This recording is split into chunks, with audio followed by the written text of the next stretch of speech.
Nobody we met personified their lyrics about isolation and despair like Scott Connor, the man behind xasthur.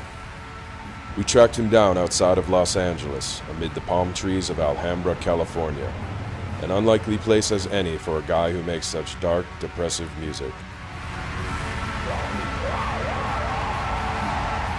xasthur's sound is unmistakable. Walls of guitar noise and mournful keyboards, topped off with strangled screams. Scott is extremely protective of his identity. Until now, he's never shown his face on camera. But he agreed to let us shoot at his house, where he writes and records all of his music.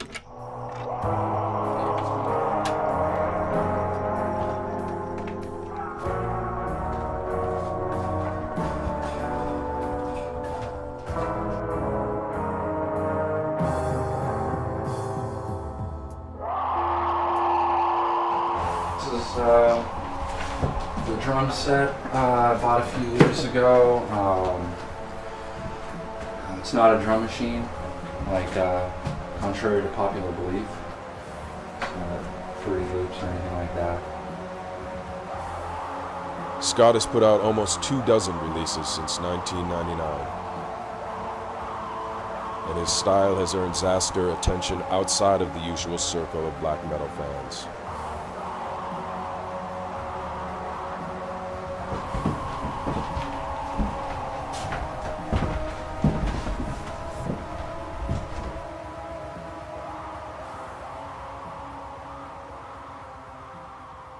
This looks like the newer one, The Revenge. I had to have it. I spent the last of my money about 6 months ago buying it. I told myself I would stop putting money into music, but I kind of had to have it. Why did you decide to stop putting money into music? Music doesn't really give you enough in return to keep putting the little you got into it all the time and time again. The music, it's really like a love-hate thing that I have for it, you know. In the literal sense of doing it, writing it and recording it. That's when it doesn't matter who listens to it and who doesn't. It doesn't matter how much money I have or how much I do or don't have.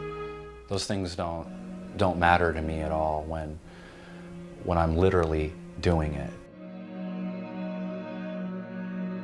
There's a lot of bands that are just people pleasers, and I'd rather take the risk of trying new things. Whether it's a different kind of sound from a different place that most metal people aren't always familiar with, or whether it's trying, I'll play any instrument I can get my hands on. I don't even care if I can play it or not. I'll figure out how to play it. That's what I am concerned most with, you know.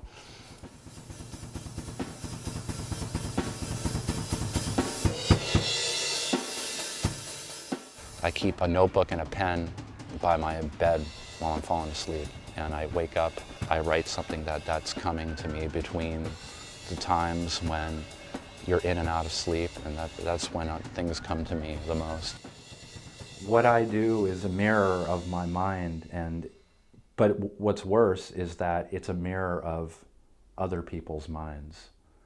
And that's... The despair, you mean? Yeah, just more than that, just kind of, hate, fear, death. The other thing that's not really very understood is that I don't recall ever making claims I can't back up in my lyrics, like I'm gonna kill myself. I don't do that. But instead what I do is I just say, hey, here's a few reasons for you listening to this. You might want to look into dying and killing yourself. You might want to look into that.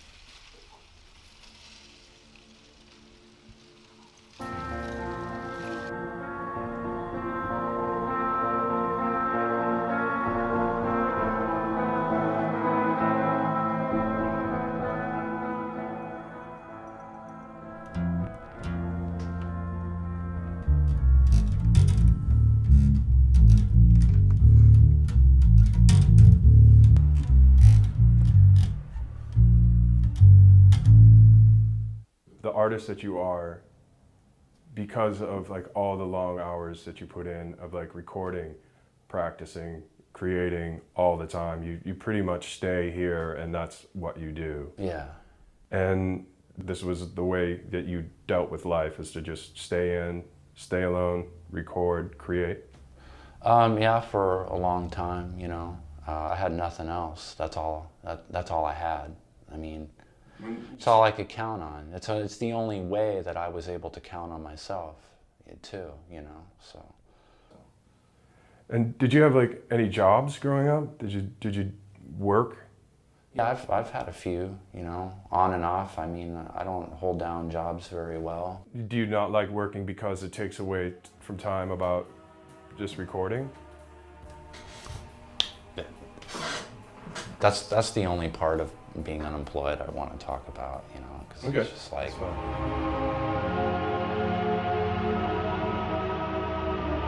Scott's aversion to revealing anything too personal makes it impossible to figure out how or why he's carved this life out for himself. But it speaks volumes about his need to do everything on his own and create such brutal, compelling music. When did you first discover like you wanted to play music, you wanted to create? I just started doing it like probably after high school, you know. Were you working with other people, or did you always just work by yourself?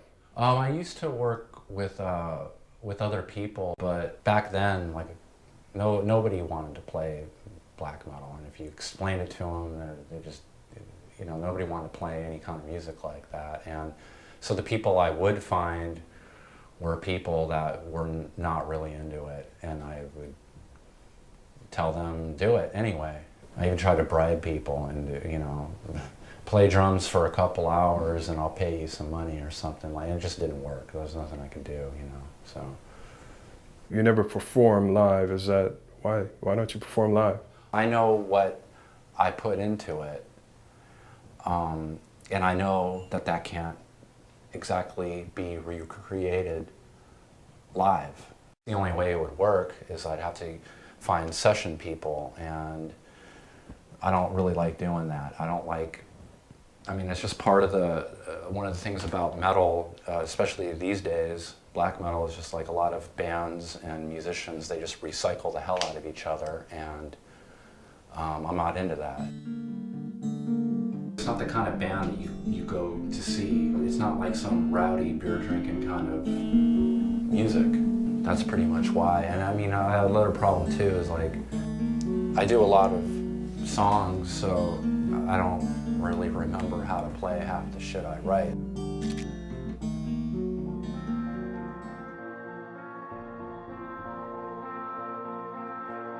What appeals to you about coming here? It's close to absolute quiet, and it's as dark as outdoors can get. It's depressing in a way, you know, like at night.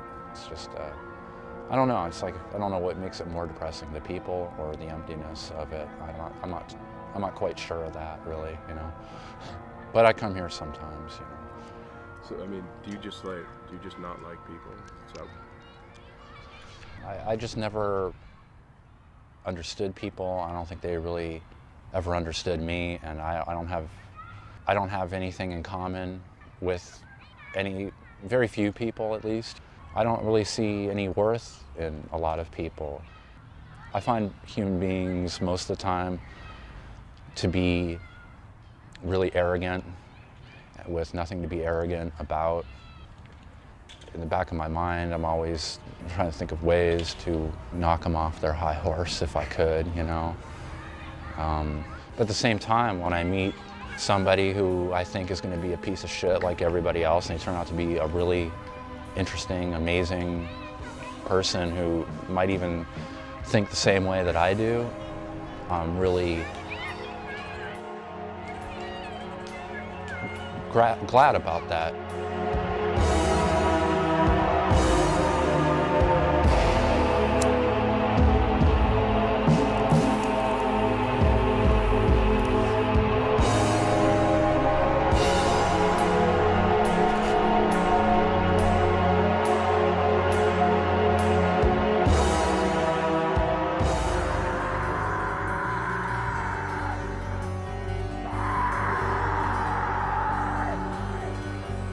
You used to have like long hair, wear the corpse paint and black robes, but you don't do that anymore. What I do is what it's all about, not what I look like. It just kind of started seeming kind of juvenile to me. There's nothing that like I can't stand more is like somebody who's like, you know, in their 50s or something, and they're still wearing corpse paint. Their black metal shirts just have teen angst written all over them, you know what I mean? It's just like, it's just time to really cut the crap. You know, the way my life really is and the way I really feel is like I don't want to portray myself as anything. You know, I don't need positive or negative kind of attention, and if I have like long hair and have to go to the grocery store, I don't feel like talking about Dark Throne with a fellow long-haired person. I want to, you know, like, I don't talk to people. When I say I want to be left alone, I mean it, you know.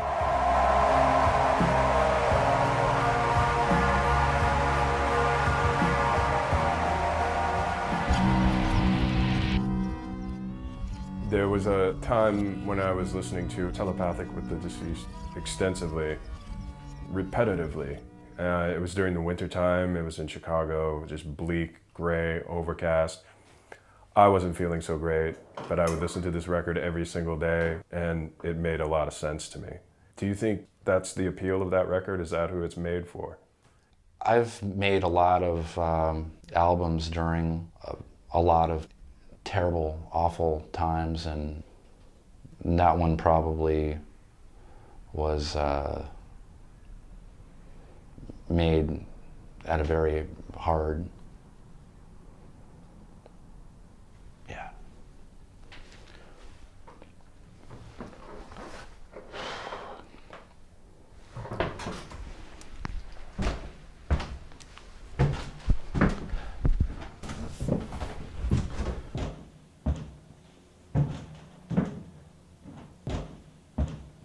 I just like, yeah, I just had like I don't like really have real flashbacks because like I've only done acid once by accident. So, but I was having a different kind of flashback, and I was just like, like I was remembering really bad shit, you know. That album was just more, that was a really strange one to me. Like I was like really losing my mind at the time, basically. I couldn't tell the difference between day and night, and I couldn't tell the difference between 1 week or from the next or 1 month. You know, it was like I looked around me, is this life or is it not, you know? Luckily, I was able to take that and make something out of it, you know?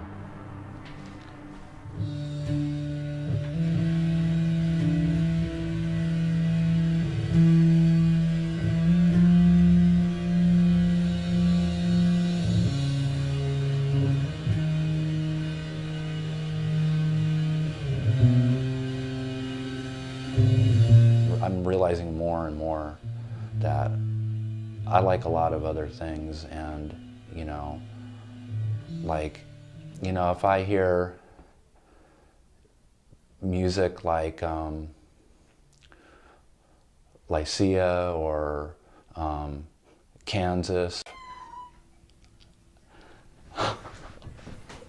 Look who's here. Oh gosh. Rare appearance. Like hearing music like that inspires me to play black metal. Not black metal doesn't inspire me to play black metal anymore, you know? I would really like to do something completely different and kind of stick to it for a while too. I wouldn't try to make happy music dark. That would just be not me. And but you know, I think of it like, well, what if I put my touches to this completely different kind of music that I like? Like, I think to myself, how fucked up would that be? You know, like fucked up, you know, in the way I like, you know. I want to get it.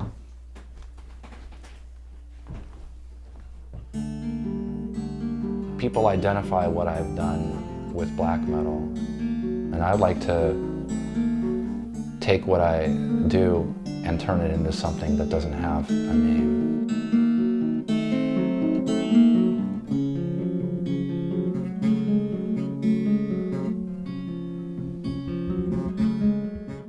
When it comes to writing a lot of lyrics, mentally, you know, emotionally, like I have to go somewhere, like, you know, that's really what it is. Like I have to go somewhere where I really don't want to go. But there's something, there's something there.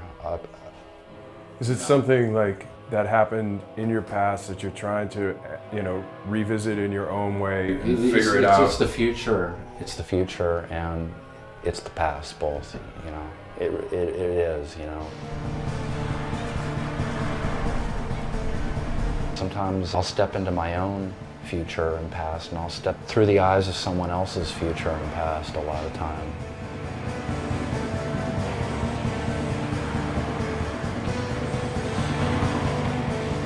Are you ever afraid that you're not going to get out of that space? On one hand, I wonder if I ever really did make it out. Maybe this is one of the people I've turned into, and this person now is nobody.